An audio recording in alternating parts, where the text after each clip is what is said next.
President Obama spent much of the past week pushing for congressional approval of his economic recovery plan, the cost of which could reach $1 trillion. Most Americans support the package, according to recent polls.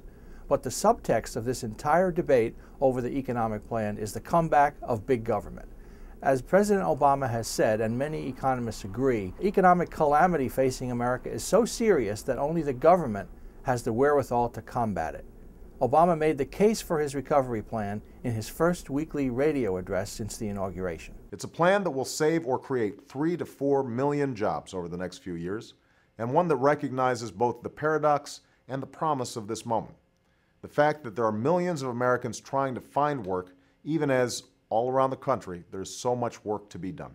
It was only a few years ago, after all, in the 1990s, that President Bill Clinton said the era of big government was over.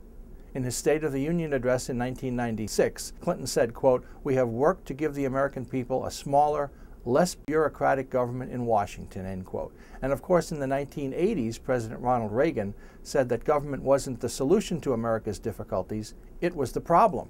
Reagan's famous quote, "Government is not the solution to our problem, government is the problem."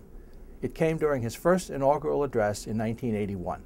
But now Obama is presiding over the biggest expansion of government since Franklin Roosevelt's New Deal in the 1930s and 40s, and Lyndon Johnson's Great Society in the 1960s.